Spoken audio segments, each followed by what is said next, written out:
La evaluación continua 2 la van a dar la próxima semana. Es decir, hoy tenemos el último seminario que es motivación y emoción, y la próxima semana tenemos el examen de seminario.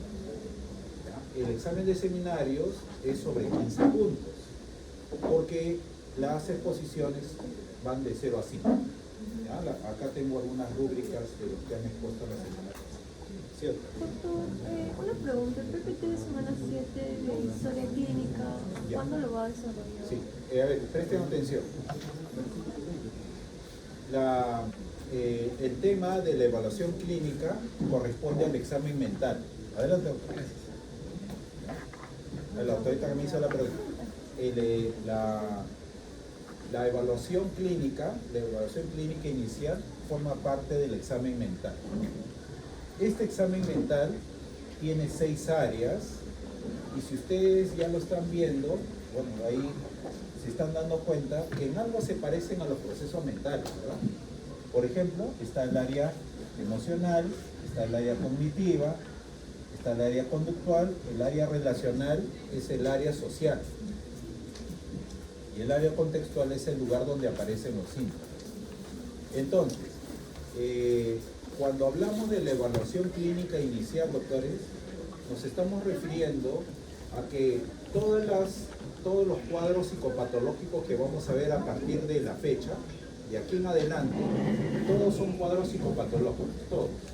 Y vamos a comenzar con los trastornos de la conciencia, y le voy a dedicar un tema especial al TOC, al trastorno obsesivo compulsivo. Bien. Cuando ustedes entrevistan a un paciente,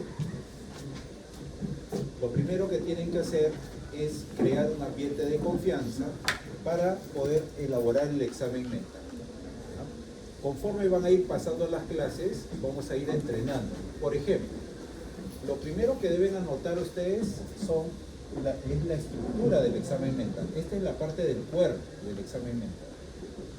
El área fisiológica está relacionada principalmente a 3 factores: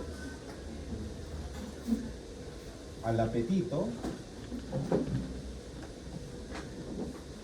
al sueño, y si se trata de un adulto, a la actividad sexual. Cuando ustedes vean a partir de la próxima semana, van a ver en el Canvas cuadros clínicos, casos clínicos, y cada caso clínico va a ser trabajado en la hora que ustedes le dedicaban a los seminarios. Por ejemplo, la próxima semana tenemos el examen de seminarios, no hay caso clínico. Pero en la siguiente semana, en la semana 10, vamos a comenzar con el primer caso de TOC. Si bien es cierto, se llama caso TOC, el diagnóstico se lo vamos a pedir. Usted va a decir, ya pues claro, es TOC, porque ahí dice. Sí es cierto, corresponde, pero ustedes tienen que hacer el examen mental. Luego del examen mental, ustedes van a concluir con una hipótesis diagnóstica, y finalmente van a concluir con un diagnóstico presuntivo. En el curso de psicología aplicada a la medicina, el diagnóstico que ustedes van a hacer es un diagnóstico sindrómico. ¿Qué significa? Un diagnóstico sobre signos y síntomas. En cambio, en el curso de psiquiatría clínica y en el curso de geriatría, si corresponde, ustedes más bien van a hacer diagnósticos etiológicos.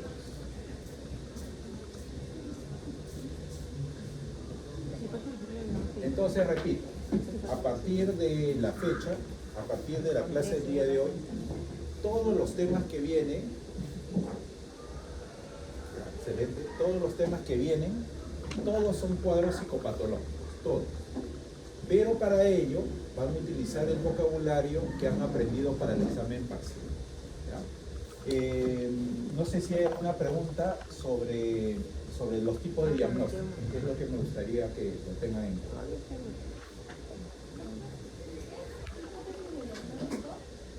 Sí, Esta es la hipótesis diagnóstica. ¿Ya? Este cuadro ustedes lo tienen en la diapositiva. Al día de hoy lo voy a mostrar, pero siempre lo voy a escribir por si tienen alguna duda. ¿Ya? ¿Qué quiere decir, doctores? A partir de la fecha vamos a ver cuadros clínicos y siempre les voy a pedir que hagan el examen mental de ese cuadro clínico. Sobre el examen mental, ustedes van a encontrar signos y síntomas y eso nos va a llevar a un diagnóstico presuntivo. Termino con esto. La propuesta del curso es que ustedes, antes de mencionar el diagnóstico presuntivo, elaboren una hipótesis. ¿Ya? Las hipótesis son posibles diagnósticos. Cuando hemos tenido la experiencia de simulación y le pedíamos diagnóstico presuntivo, los estudiantes se equivocaban más fácilmente porque no tenían una pista inicial. Porque quizás por la emoción veían lo que decía el manual diagnóstico de DSM-5, decía ya profesora, el ojo se trata de un síndrome ansioso de tipo trastorno de pánico. Y cuando le decíamos, a ver, fundamente, el estudiante se equivocaba. Entonces hemos preferido que usted, antes de decirnos cuál es el diagnóstico, tenga por lo menos dos hipótesis. Y sobre esas dos hipótesis ya sale el diagnóstico presuntivo. O sea, es mejor tener un camino chiquito que mandarlos a la piscina. ¿Ya? Esta hipótesis diagnóstica es una forma de razonar. Por ejemplo, les estoy dando ejemplos. El trastorno obsesivo compulsivo, ¿se acuerdan? La obsesión es un trastorno de qué proceso mental. Ya estamos repasando para el examen de la próxima semana. La obsesión es un trastorno de qué proceso mental. ¿Cuáles son los procesos mentales que hemos estudiado? Cognitivo. Afectivo, emocional, evolutivo y social. Muy bien. ¿Cuál de ellos está la obsesión? Es cognitivo, es un trastorno cognitivo. Ahora, ¿de qué tipo? ¿Básico o superior? Básico. Su compañera está convencida y dice básico. Su compañero básico dice, ¿no es cierto? No, Superior. es superior. ¿Cuál de ellos? El pensamiento. Correcto. Ya, para eso ha servido todo el ejercicio que hemos hecho. Entonces, cuando hay una obsesión, vemos el área cognitiva. Bien, el trastorno obsesivo compulsivo, ya lo voy a mencionar, pero me estoy adelantando solamente para darles explicación. Es un cuadro complejo que ahora voy a explicar su dinámica, pero son de tres tipos. Usted tiene que mencionar qué tipo de TOC tiene el paciente que está leyendo en la historia clínica, ¿no? Por ejemplo, hay un TOC de salud, o también llamado TOC de contaminación. Hay un TOC de orden y hay un TOC de control. Esos son los pacientes, los tipos de pacientes que usted va a ver. Ojo, pues me estoy adelantando porque todo esto está en una diapositiva. Es decir, hoy día vamos a hacer TOC, la próxima vamos a ver síndrome ansioso, y el síndrome ansioso hay tres cuadros. El síndrome depresivo hay tres. Trastorno de estrés postraumático 2, trastorno de somatización 3. O sea que vamos a llegar al examen, la evaluación continua 3, que es el examen de casos clínicos, más o menos con 20 cuadros clínicos. Todos ellos están respaldados, doctores, por el DSM-5, que es principalmente el manual que vamos a utilizar. ¿Ya? Así es que ya les pido que ahora en la noche descarguen el DSM-5. Yo igual lo voy a poner en el Canvas, pero ustedes ingresan a Google, googlean, ponen DSM-5 y hay una opción de descarga y ya tienen su manual, ¿ya? Gratuito, que es el que vamos a utilizar. Muy bien. Respondí a su pregunta entonces, doctora. Creo que usted me preguntó por el tema del examen clínico. Lo vamos a basar solamente en el examen mental. Nada. Bien. Doctores, pregunta de examen final. Ya, porque recuerden que lo que hacemos en teoría va para el examen final. Acá también van a haber lecturas, ¿ya? Pero yo los voy a ir guiando. De aquí en adelante yo asumo que todos ustedes saben cuáles son los tipos de procesos cognitivos, diferencia entre una emoción y el ánimo, todo eso ya lo deben saber. Igual yo se los voy a recordar, pero ahora sí voy a hacer un poquitito más incisivo, porque deben llegar ustedes, así como han llegado bien preparados para el examen parcial, pues los ha sentido bastante seguros. ¿Ya? O sea, las dudas por ahí son normales, ¿no? Pero los he sentido más seguros por el tipo de preguntas que me han hecho, por la forma como se han comportado. No hay mucha angustia, por lo cual supongo que han estudiado conmigo. De la misma manera, tenemos que entrenarnos en los cuadros clínicos.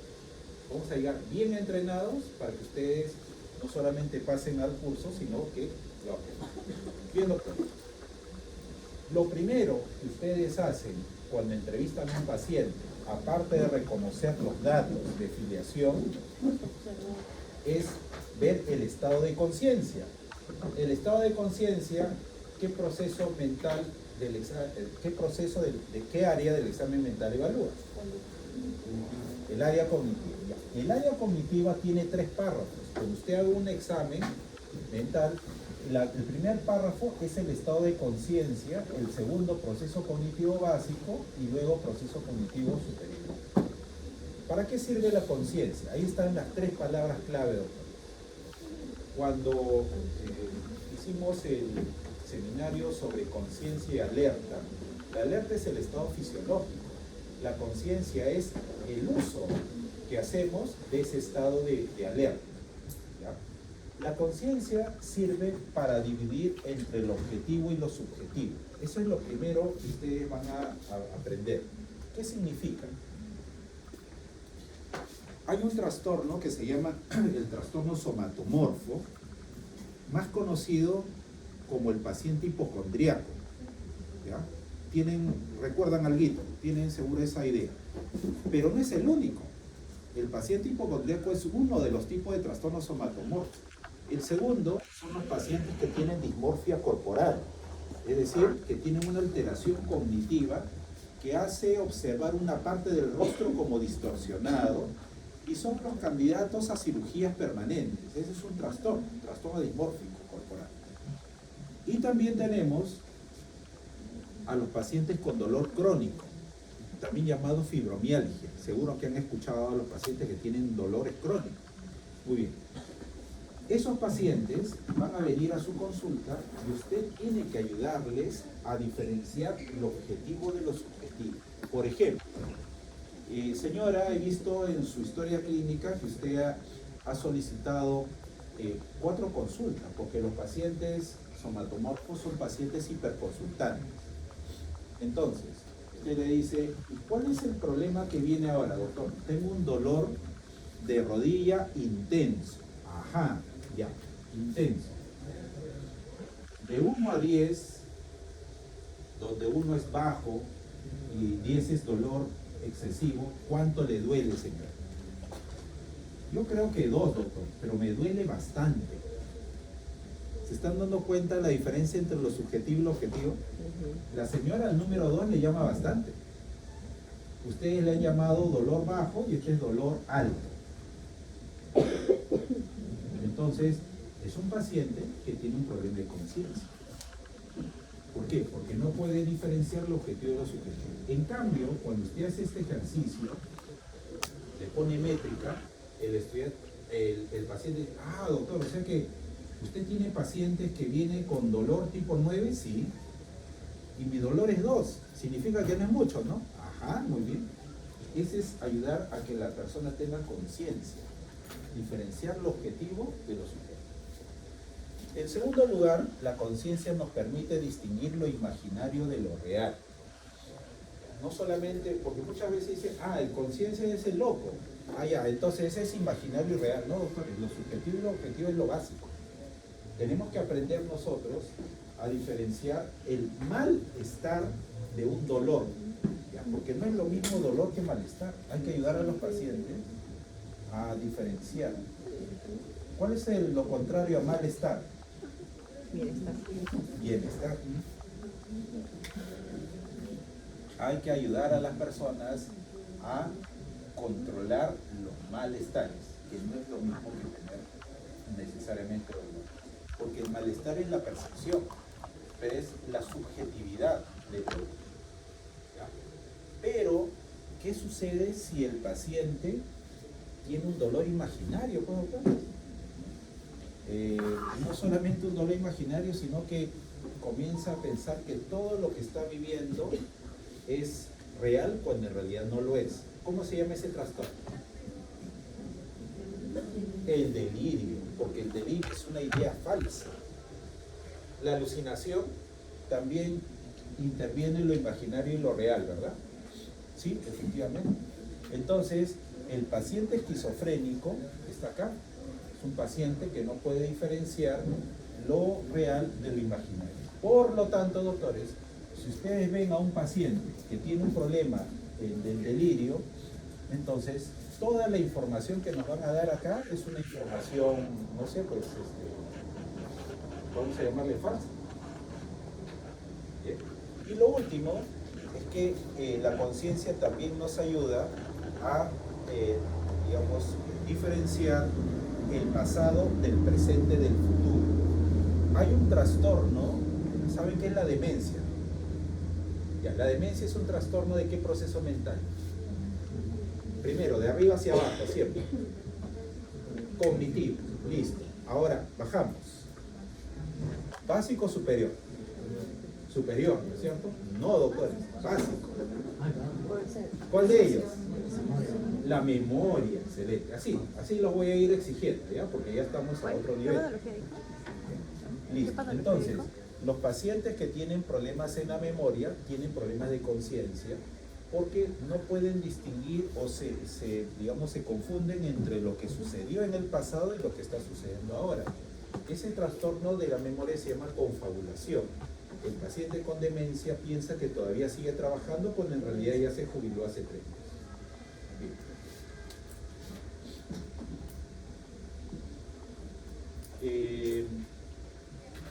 Todos los problemas cognitivos que vamos a estudiar, lo voy a mencionar rápidamente, comienzan con los 4 primeros procesos cognitivos básicos. ¿Cuáles son? ¿Cuál es la primera letra del alfabeto? Excelente. Así estudian ustedes, ¿no es cierto? Luego, la sensación, la percepción y la memoria. Y los procesos cognitivos superiores, el PLIN, ¿no es cierto? Pensamiento, lenguaje, inteligencia. Así lo hemos estudiado en los seminarios. Bien, entonces, ¿cómo se llama el principal problema de percepción? Que confunden los estímulos enviados por los sentidos. La alucinación. La alucinación, las alucinaciones, porque son en esquizofrenia, principalmente es auditivo, seguido de la alucinación visual. En esquizofrenia es así. Yo les estoy mostrando aquí la imagen de una película que se los voy a dejar como tarea. La película se llama Mente Brillante, que es la historia de John Nash. John Nash fue un premio Nobel de matemática, pero era esquizofrénico. Estas personas que están aquí son sus alucinaciones, excepto la esposa, que está acá. Todos los demás eran alucinaciones, o sea, existían en la mente de John Nash. ¿Ya? Y las alucinaciones son trastornos de la percepción.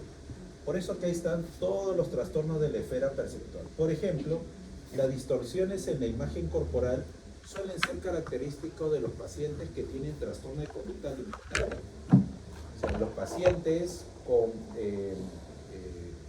anorexia nerviosa, bulimia nerviosa, tienen un grado de distorsión corporal, y distorsión de la imagen principal. En el caso de la memoria, lo que para ustedes debe ser desconocido es el déjà vu. No sé si lo han reconocido. Pero no todo déjà vu es un trastorno de la memoria, simplemente es cuando vemos que el paciente en la mayoría de sus actividades confunde y dice, este lugar yo ya lo conozco, cuando en realidad no ha sido. Esa es una dificultad. Todo lo demás ya lo hemos estudiado. ¿Cuáles son los tipos de memoria? ¿Se acuerdan? Acá está lo que hicimos en la parte de seminario. ¿Cuáles son los trastornos principales en el caso de las demencias? ¿Cuál de las memorias?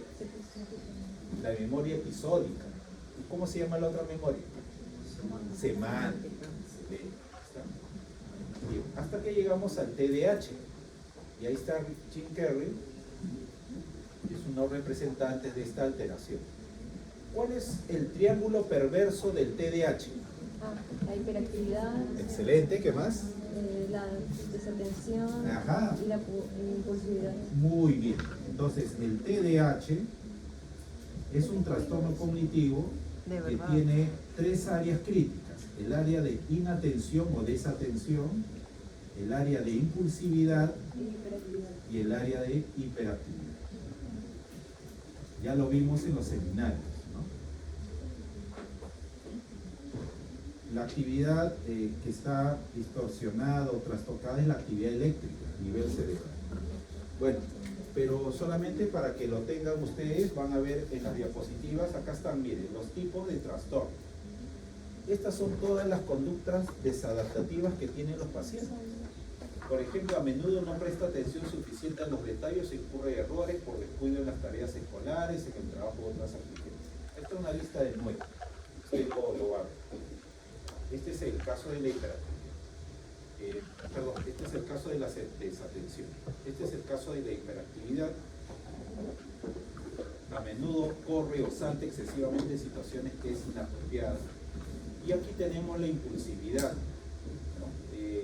Principalmente cuando vemos incluso adolescentes, porque el TDAH a veces se diagnostica tarde, que son personas que entran en las conversaciones privadas de los grupos y el grupo pues no lo tolera porque está entrando así de sorpresa. Entonces es una dificultad que le cuesta controlar. Bien, aquí comienza ya todos los trastornos de tipo cognitivo. Miren, los delirios ya lo conocemos, las obsesiones también, pero ¿sabía usted que todos los problemas de pensamiento comienzan en las quejas somáticas? La queja somática es el inicio, doctores, de los trastornos de pensamiento que tienen nuestros pacientes. Pero ojo, una persona con queja somática no es un esquizofrénico, es un paciente como cualquiera de nosotros. ¿Pero a qué se le llama queja somática? Tiene una preocupación. Subrayen esa palabra. La palabra preocupación es para los psicólogos y psiquiatras la base de muchos trastornos. ¿Qué significa estar preocupado? Preocupado. Porque así es la palabra. Preocupación. Doctora, estoy preocupada por... ¿Qué nos está queriendo decir? Que la atención es una idea, por eso dice está preocupada. ¿No?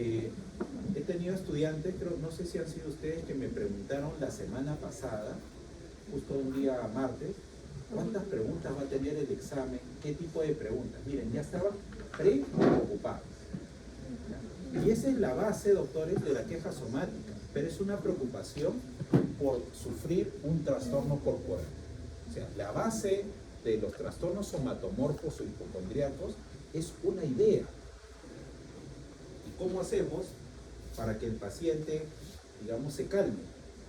¿Qué hacen las personas comúnmente? Cuando dice estoy preocupada o preocupado, ¿qué le dicen ustedes? Tranquilo, no te preocupes, le dicen. ¿Ya? La palabra no, doctores, no existe en el lenguaje binario del cerebro. O sea, a ver, deja de pensar en tu ex. ¿Ven? Ya lo pensaste. O sea, no solucionamos, doctores, con decir, señora, tranquila, no se preocupe. No, ese es más bien, si es un paciente ansioso, lo vamos a calmar. ¿Qué le debemos decir? Señora, en vez de preocuparse, mejor ocúpese. ¿Ya? Pero ojo, me estoy refiriendo a que realmente haga algo por esa idea. Por ejemplo, a ver, ¿qué hora es?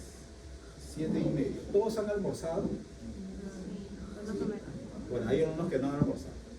¿Sus papás saben que no han almorzado? No. ¿Sospechan que no han almorzado? Sí, puede ser. ¿Les han escrito? No. Bueno, si tuvieron frente a un paciente ansioso, el paciente ansioso diría, es que, doctor, ¿cómo voy a estar tranquilo? Si le mando mensajes, ¿saben que nunca me responde? Estamos hablando de un paciente relativamente ansioso. Por eso que me tiene preocupada todo el día. A ver, señora, Lo que usted tiene que hacer es, ¿qué hace? Le escribo por el celular, ya no funciona, ¿de qué otra manera va a hacer? Le llamo, pero no me contesta. ¿Qué otra más? Ir. Bueno, no sé, pero al último la señora dice, creo que mejor le hago su lonchera. O sea, en vez de que estar, como no sabe si come o no, le voy a enviar algún preparado, una cosa. Va a ver cómo ese día la señora disminuye un poquito su actividad simpática, porque ya se ocupó. Por eso, doctores, la mejor manera es, señora, a ver, haga una lista de cosas que hizo y cosas que usted puede hacer. Y ahí disminuye. Esa es la queja somática. ¿Sabían ustedes que las fobias, ¿no? En este salón han fumigado la vez pasada, así que si ven arañitas por acá, este es el salón, ¿sí? Si ven unas arañitas por ahí, es porque es propia de la fumigación, ¿ya? Aunque yo lo veo limpio. Bueno, era una broma, doctores, porque miren cómo comienza un miedo a partir de una idea. Las fobias, muchas personas dicen, no, la fobia se medica, ¿no? Doctores, la fobia se extingue por las ideas irracionales que tiene la persona. Yo no les voy a pedir que hagan una lista de qué cosas les tienen miedo, pero sí les puedo contar la experiencia de un paciente que se había enamorado de una estudiante de biología.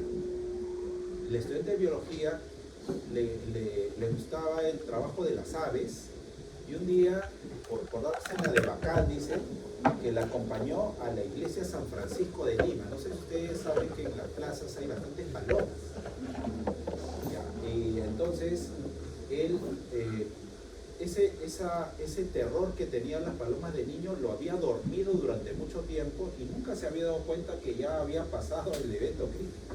Hasta que acompañándola comenzó a recordar cómo vio el ojo de la paloma cerca a su cabeza.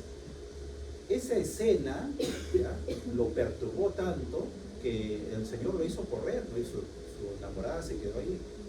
Entonces, el problema no es la paloma, el problema es la idea que tiene sobre la paloma.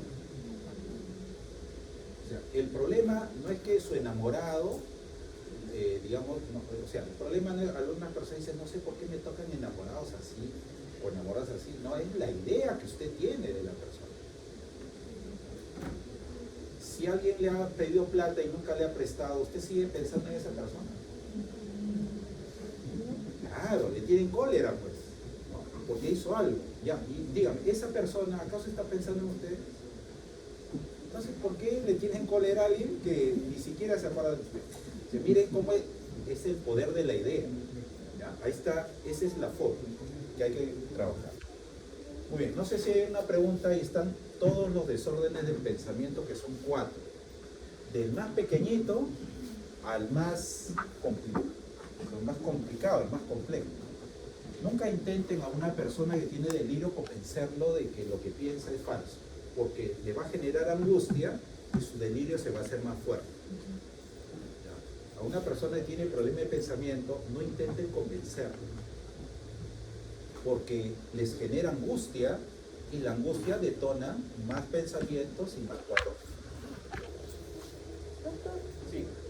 entonces, ¿cuáles serían las preguntas para hoy? ¿Cuáles serían las preguntas de hoy? ¿Preguntas para qué? ¿Aquí al paciente? No, del tema en sí. O sea, porque se da preguntas. Ya, como es, ya estamos en el final, ya, ahí darle preguntas va a ser muy excesivo, se va a inundar. Yo lo que voy a hacer es cuadro clínico, nada más. Cuadro clínico. Ya, o sea, aquí en esta parte ya no es funcional darles preguntas. Tal vez yo las preguntas las genero, digamos, conforme va avanzando. Ya, porque si más o menos son 20 cuadros clínicos, ¿cuántas preguntas haría por cuadro clínico? Mejor dejémoslo ahí. ¿Ya? Okay. Solamente vamos a trabajarlo así. Ustedes están viendo en esta imagen, usted está aquí y este es el paciente. Pregunta, ¿cuántos estímulos hay en el consultorio?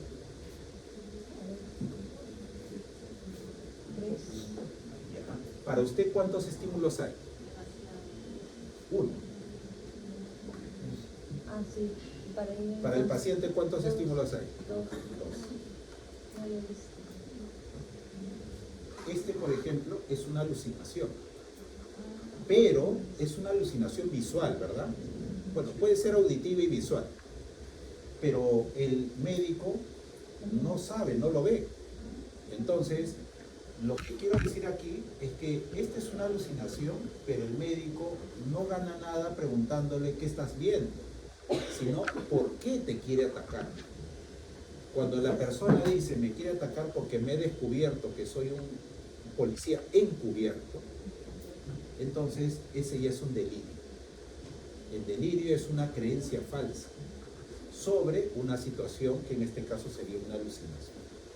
Cuando hablamos del delirio, delirio significa salirse del surco, o sea, salir de la realidad. Y el delirio, igual que la alucinación, son los dos síntomas principales de qué trastorno? Del esquizofrenia. ¿Qué significa esquizo? Lo vimos la semana pasada en trastorno de personalidad. Esquizo es dividido. Mente dividida. Miren, los delirios, doctores, los delirios no surgen de la nada. Los delirios surgen de preocupaciones humanas, ¿no? Estas son las angustias que dan lugar a los delirios. Quiere decir, doctores, que las preocupaciones enferman. Sí, pues. Miren, las preocupaciones enferman. Por ejemplo, el delirio más frecuente es el delirio de referencia, ¿no? O el delirio de control. Tenía el delirio de grandeza. Por ejemplo, cuando estaba haciendo mi internado, hace mucho tiempo, en el Hospital Largo Herrera, pues teníamos un paciente que era Jesús de Nazaret. Ese era su delirio. A ver, convénzalo que no es Jesús de Nazaret. Y entonces el psiquiatra le dijo, si tú eres Jesús de Nazaret, ¿eres carpintero? ¿Qué pasa si decía que sí? ¿Y si decía que no? Esas son preguntas para ver el tipo de delirio. Entonces, bueno, Jesús no fue carpintero directamente, su papá fue el carpintero, no sé. Pero si respondía sí o no es porque estaba mejorando, porque tiene la posibilidad de compararse. Y cuando una persona se compara, dominan los delirios. Entonces, la mayor cantidad de psicóticos, digamos, no tienen conciencia. Por ejemplo, el tema de grandeza y referencia, ¿no? El ejemplo que les acabo de dar es un delirio de grandeza. Hay otros delirios que tienen que ver, por ejemplo, con el robo de pensamientos. Los pacientes dicen, me estás mirando, seguro que te quieres robar mis ideas. Ese es un delirio que parte de una angustia básica, la angustia de influencia, ¿ya? O sea, todos los delirios, doctores, surgen de necesidades específicas. Cuando no son cubiertas, pueden generar estas ideas falsas. Bien, vámonos al TOC, rápido.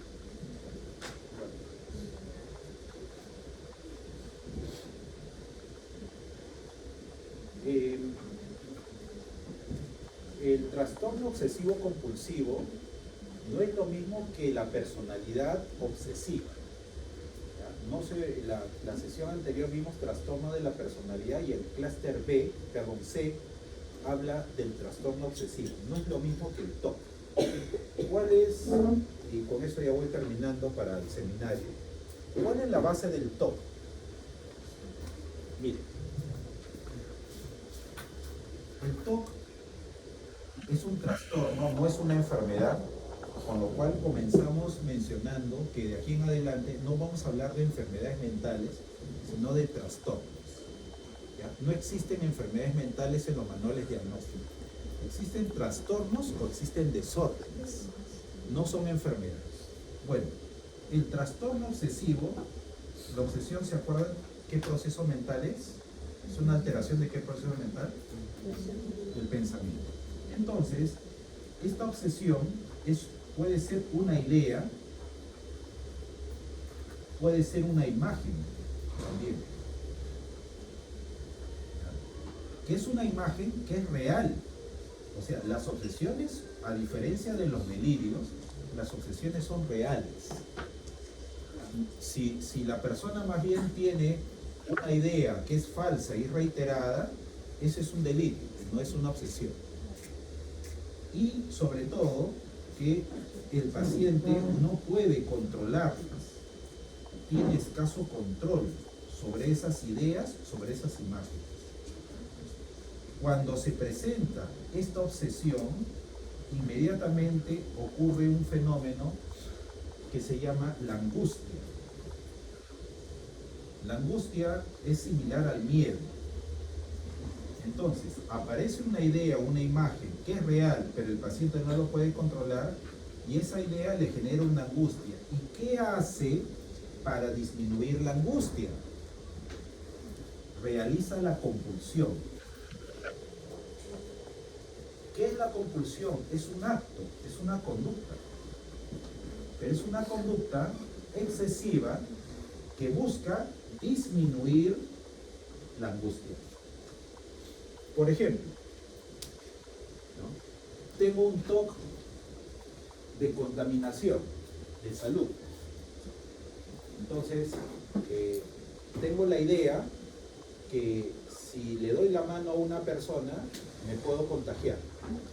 Entonces, el solo hecho de que, digamos, de repente viene y como me quieren saludar, yo me alejo, me tocan el hombro y hay una idea. Esa idea dice, no, ya me contaminó. Entonces, para disminuir la angustia, ¿qué hago? Salgo corriendo de un lugar donde menos se puede salir y me voy a los servicios a descontaminar. Ese es el mecanismo del TOC. Pero, ¿qué dicen los manuales diagnósticos? Que toda persona que tiene una obsesión seguida de una compulsión, para que sea trastorno obsesivo compulsivo, debe ocupar por lo menos 1 hora diaria de todo ese mecanismo. 1 hora. Eso es lo que dice el DSM-5.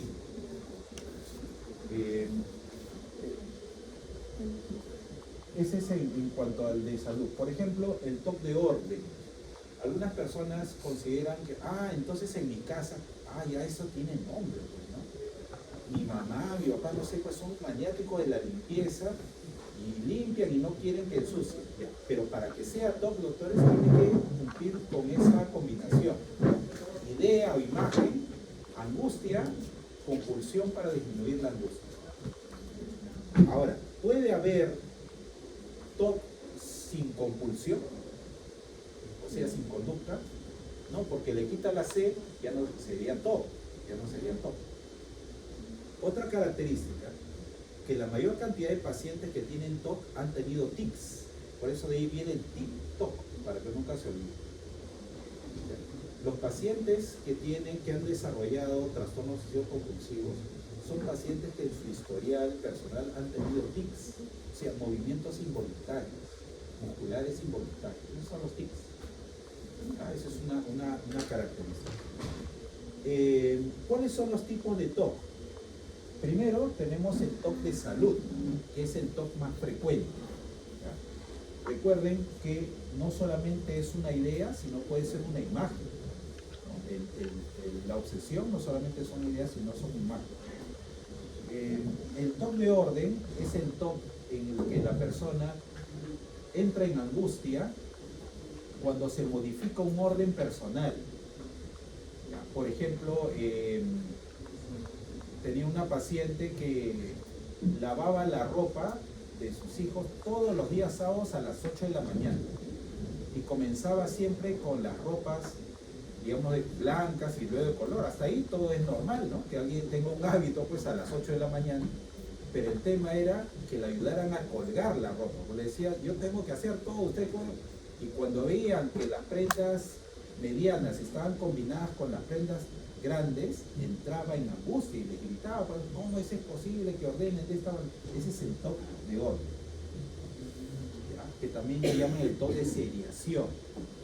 Ese orden es un orden muy particular del paciente, no es un orden, vamos a llamarle así, metodológico, ¿ya?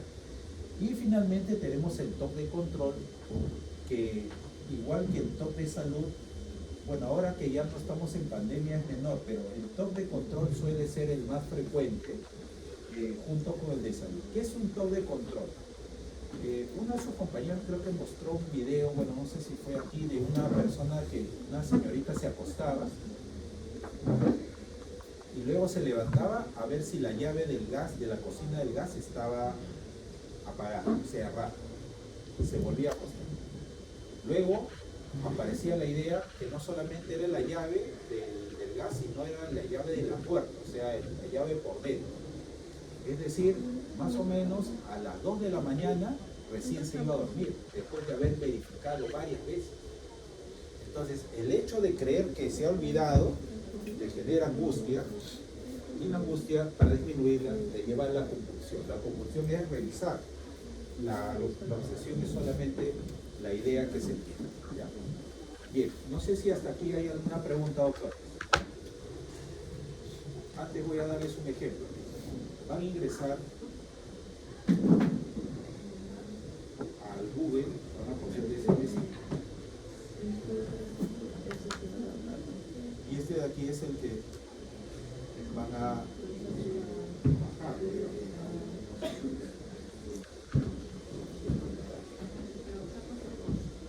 Ahí está. DSM-5. Y vamos a ver, acá están todos los trastornos, todos los códigos. Vamos al 235.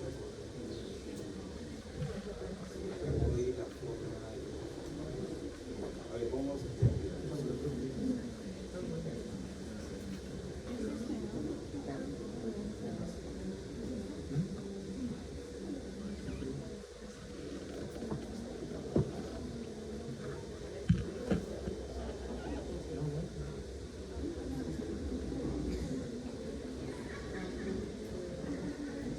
Bien, ahí está el trastorno obsesivo compulsivo. Vamos a ver. Bien. Estos son los criterios diagnósticos que debemos utilizar, doctor. Miren, las obsesiones se definen por pensamientos, impulsos o imágenes recurrentes y persistentes que se experimentan en algún momento durante el trastorno como intrusas o no deseadas, y que en la mayoría de los sujetos causan ansiedad o malestar importante, que es lo que les decía, ¿no? 2.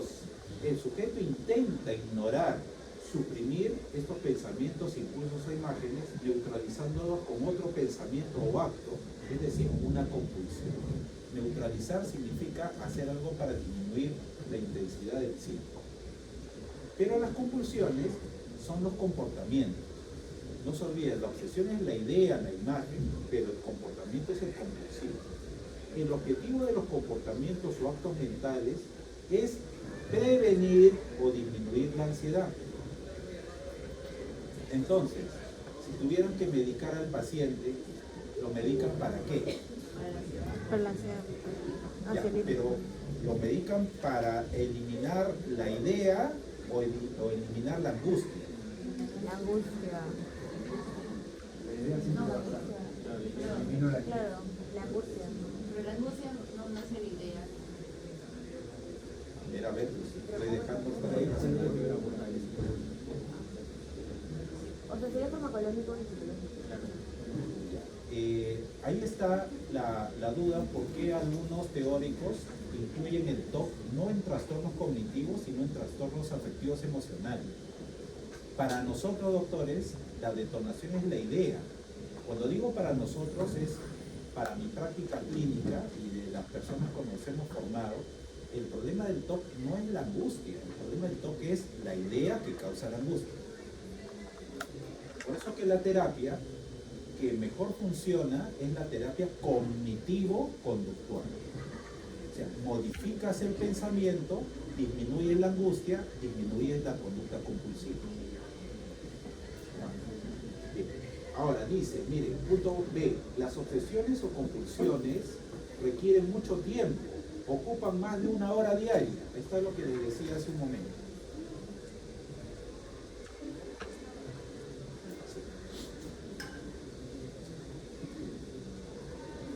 O causan malestar clínicamente significativo o deterioro social. Termino con esto. Los síntomas obsesivo-compulsivos no se pueden atribuir a efectos fisiológicos de una sustancia o otra afección médica, porque si así fuese, entonces no entra la categoría el diagnóstico presuntivo trastorno obsesivo-compulsivo. Entonces, si es una persona, por ejemplo, que tiene un problema de conciencia, ¿será TOC? ¿Puede ser TOC? Ya no, porque la conciencia está distorsionada.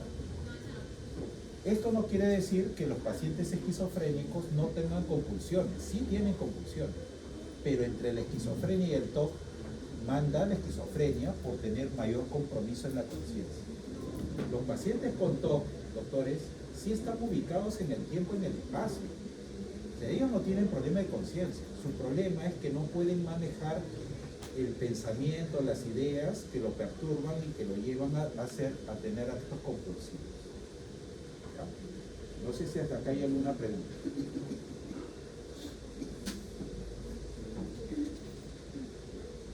Mire, esta alteración no se explica mejor por los síntomas de otro trastorno mental. Ustedes han escuchado hablar de la tricotilomanía.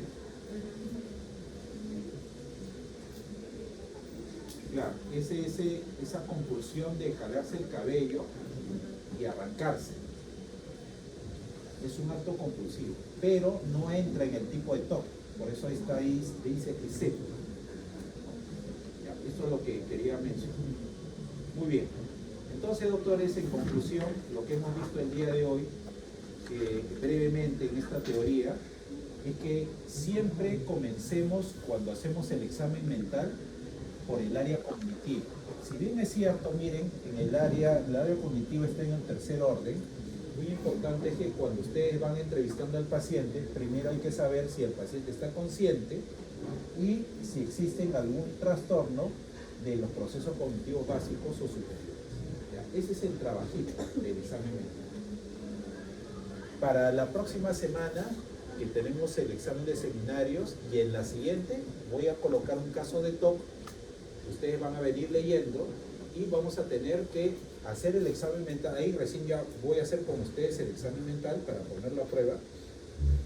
Y ustedes tendrían que decir más bien, como ya saben que el diagnóstico es TOC, tienen que decir cuál de estos tres tipos de TOC tiene el paciente. Si es un TOC de contaminación, un TOC de orden o un TOC de control. Muy bien, doctores. Vamos a recibir entonces a sus compañeros que van a cerrar con broche de oro la exposición sobre motivación y emoción. ¿Quiénes son? No han venido. Ahí está.